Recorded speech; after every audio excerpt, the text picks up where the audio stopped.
కుస్పెట్టు ఆంధ్ర. చూశారు కదా నా పుట్టి నేను మక్క రెడీ. ఒకసారి గొప్ప నా కోసం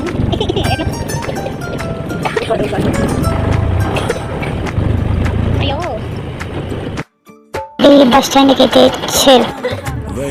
ఒకసారి దొగ్గవా? ఎక్స్క్యూజ్ మీ ఫ్రెండ్, మా అక్క బస్ స్టాండ్ మొత్తం దొగ్గుకొని వస్తుంది సాంగ్స్ పాడుకొని. మా బుడ్డోడు ఎక్కడున్నాడు అని వాడు చూస్తే ఈ వయసుకే మమ్మీ కాలు నొప్పి అంటున్నాడు. చూడండి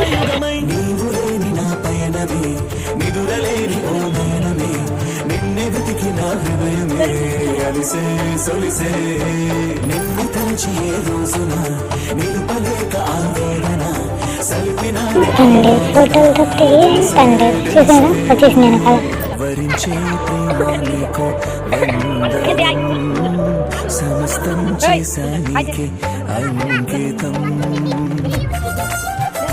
వెతుకుతూ ఉంటే అది పోయి ఏదో ఒక తాతను పట్టుకుని సోది పట్టుకోని కూర్చుని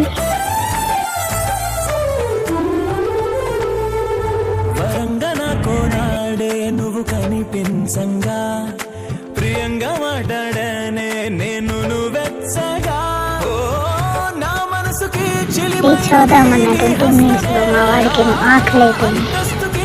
మా ఆకలి అంటే వాడికి బ్లాక్ మెయిల్ చేసి తినిపిస్తున్నారు. పట్టుకొని పోతారా? నీ పలుకులు మరి మరి వినబడనే, నీ గురుతులు చెదరక నిలబడనే, ఒక తీపి గతమల్లే నిండు జగతికో జ్ఞాపకం, నాకు మాత్రం అది జీవితం, ప్రేమ దాచిన నిష్ఠురం. ఏం కడుపులో పడిందో లేదు, నా ప్రాణం తినుకో కృష్ణం చెడలక్కంటే ఆయన బృందావనం నోచుకోదులే సుఖం, తెలిసే తెలిసే వరించే ప్రేమ నీకు వందనం, సమస్తం చేశా నీకు అంకితం.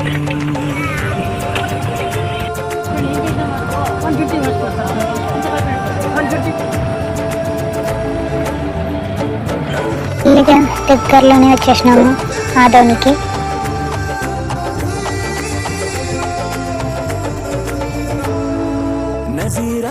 ఇంకా మా ఊరికి స్టార్ట్ అయినాం. ఇంత సైలెంట్గా ఉన్నారా అనుకున్నాను. అప్పుడే మా మమ్మీ స్టార్ట్ చేసింది. కొంచెం మాట్లాడితే హిస్టరీ మొత్తం చెప్పేస్తారు వాళ్ళకి. ఆడోళ్ళు కూర్చోంటే పక్కన హిస్టరీలే లేస్తే సైలెంట్ అవ్వలేదు దిగేంత వరకు.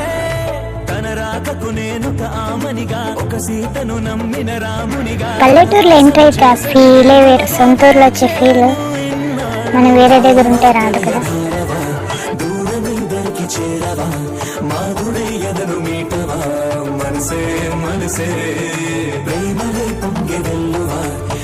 ఇటు ఊరుకుండ టెంపుల్